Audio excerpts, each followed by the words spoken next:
हाय friends, मैं हूं Manav. Welcome to movie shoovie. करते हैं आपस में पॉजिटिव सा नमस्कार। आज हम बात करने वाले हैं इंडियन 2 के बिजनेस एनालिसिस के ऊपर। सरफिरा का भी बिजनेस एनालिसिस आएगा, पर दोनों ही मूवी को बहुत अच्छा कर नहीं रही है, तो बहुत ज्यादा एक्साइटमेंट लेवल इसको लेके है भी नहीं। बट लोग, जनता जनार्दन ये जरूर जानना चाहते हैं कि प्रोड्यूसर लेवल पे, डिस्ट्रीब्यूटर लेवल पे क्या हो सकता है और क्या नहीं हो सकता है इन टर्म्स ऑफ लॉसेस या फिर जस्ट ब्रेक इवन प्रॉफिट्स। ठीक है, और फैंस को तो हमेशा उत्सुकता बनी ही रहती है। तो अभी फिलहाल इंडियन 2 के बारे में बात करेंगे, फिर सरफिरा के बारे में बात करेंगे नेक्स्ट वीडियो के अंदर, और फिर शाम का अंत करेंगे बॉक्स ऑफिस रिजल्ट्स के साथ। तो इंडियन 2 2017 में बननी शुरू हुई थी, फिर रुक गई। फिर 19 के अंदर लाइका और रेड जाइंट ने कोलैबोरेशन किया। फिर उसके बाद कहीं जाके मार्च 2024 के अंदर ये रिलीज हुई। बजट इसका 250 से 300 करोड़ रुपए इंक्लूडिंग प्रमोशंस बताया जा रहा है। बेस बजट 250 करोड़ रुपए, उसके अंदर से भी 150 करोड़ रुपए की जो फीस थी वो केवल केवल कमल हसन की थी। और उन्होंने 150 करोड़ रुपए जो लिए थे वो दो मूवीज के लिए लिए थे, तो 75 करोड़ रुपए आप ले सकते हैं। तो 250 करोड़ में से 75 करोड़ रुपए है जो प्योर कट आपके कमल हसन की फीस है। फटाफट से बात कर लेते हैं। जो तेलंगाना क्षेत्र है वो 24 करोड़ रुपीस में बिका था। एशियन सुरेश एंटरटेनमेंट ने और श्री लक्ष्मी फिल्म्स ने लिया था। फिर श्री गोकुलम मूवी ने जो राइट्स लिए वो केरला में लिए करीबन करीबन 5 करोड़ रुपए के लिए।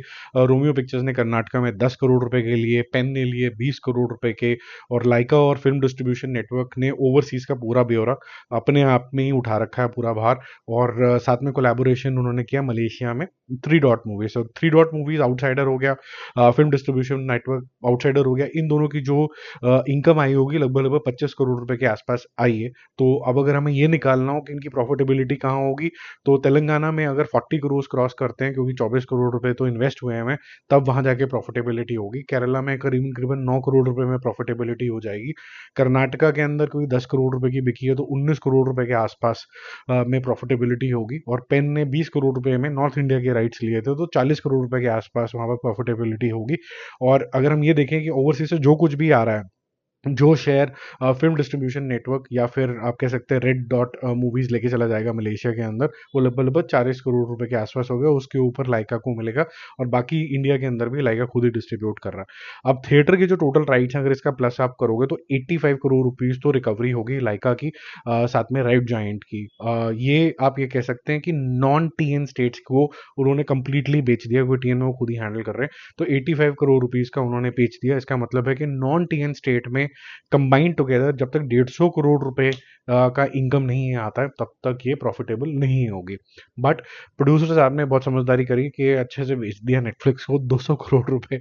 वहां से आगे सैटेलाइट और म्यूजिक भी लगभग लगभग 50 करोड़ रुपए का होगा। और जो प्रोड्यूसर की रिकवरी होती है इंडियन 2 को लेके, वो हो जाती है 335 करोड़ रुपए की। यानी 30-35 करोड़ रुपए उन्होंने कमाई लिया, और पूरी टीएन और की स्टेट उनके पास जो मेजॉरिटी ऑफ द इनकम है उसको कमाने का उनके पास पूरा का पूरा अपॉर्चुनिटी था। अब ये बात करें कि भाई जो लाइका है ये कैसे पैसे कमाएगा। देखो, यूजली क्या होता है कि थिएटर वाले 50% के आसपास पैसा ले जाते हैं, और फिर डिस्ट्रीब्यूटर के पास पैसा आता है। बट क्योंकि लाइका खुद ही लगा हुआ है इसके अंदर, तो आपको डायरेक्टली इनकम बनाने का चांस मिल जाता है। एज प्रोड्यूसर आपको डिस्ट्रीब्यूटर का जो मार्जिन होता है वो नहीं रखना होता। लेकिन डे 3 के अंदर अभी तक सिर्फ 59 करोड़ नेट के ऊपर आए हैं, और 110 करोड़ रुपए आए हैं ओवरसीज का सारा कुछ मिला जुला के, which is the world wide calculation as B से। और 40 करोड़ रुपीज ओवरसीज से आए हैं। तो जैसे मैंने आपको बोला था कि 40 करोड़ ओवरसीज के अंदर आप लगभग लगभग ये कह सकते हैं कि अगर ये सारा का सारा अरेंजमेंट विदाउट लाइका शेयर अगर हम करें, तो मलेशिया का डिस्ट्रीब्यूटर और फिल्म डिस्ट्रीब्यूशन नेटवर्क शायद थोड़ा बहुत आप ये कह सकते हैं कि वो खुश हो जाएगा कि भाई मेरे को लॉस नहीं होगा कम से कम, तो वो एक स्टेज पे चला जाएगा। बट ये मूवी भड़ाक से करके आज गिर गई है। जो डे 4 की बात हम अलग से करेंगे, बहुत बुरी तरीके से गिरी है आज।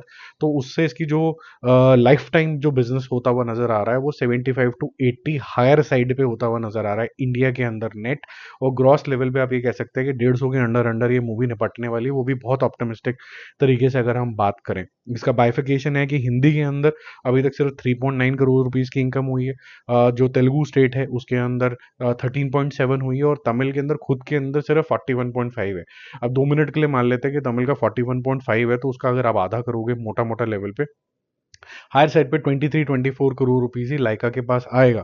तो उनके लिए रिकवरी तो हो गई है, ऐसा कोई परेशानी वाली बात नहीं है, और खुद ही डिस्ट्रीब्यूट कर रहे हैं तो ज़्यादा परेशानी वाली बात नहीं है। But like a as a distributor को कहीं ना कहीं अपने एफर्ट्स के लिए लॉस होगा इसके अंदर, और ये समझदारी ज़रूर हुई है कि वो खुद ही डिस्ट्रीब्यूट करने बैठ गए। तो ये ओवरऑल बेसिस पे कोई बहुत ज़्यादा loss making proposition group level company को नहीं होगा, लेकिन डिसअपॉइंटमेंट ज़रूर होगी, क्योंकि अगर कोई इंसान अगर 250 से 300 करोड़ लगाता है तो उसको 500 से 600 करोड़ रुपए की उम्मीद भी होती है कि इतना रिकवर हो जाएगा।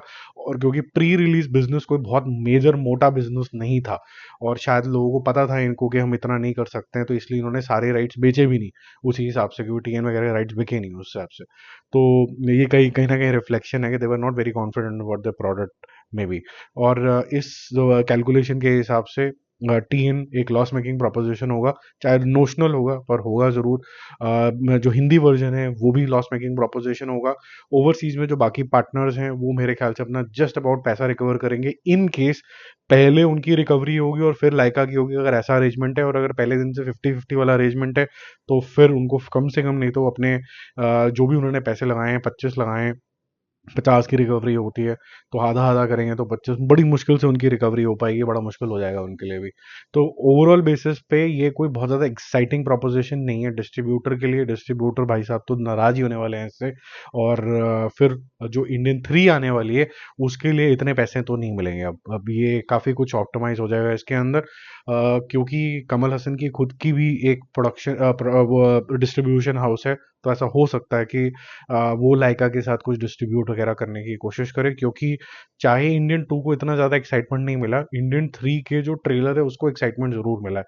So let's see how it shapes up. बाकी हम जल्दी मिलेंगे अभी सरफेरा के एनालिसिस के साथ। ये जो एनालिसिस था ये थोड़ा सा टिपिकल टाइप का नहीं था, क्योंकि इसके अंदर जो प्रोड्यूसर साहब हैं वही डिस्ट्रीब्यूशन के अंदर निकल गए, जिससे काफ़ी कुछ सेफ गार्ड तो होता है पैसा, ज़्यादा मार्जिन नहीं निकालने पड़ते हैं डिस्ट्रीब्यूटर के लिए। But at the same time नोशनली अगर देखा है तो फिर लॉस मेकिंग प्रोपोजिशन है।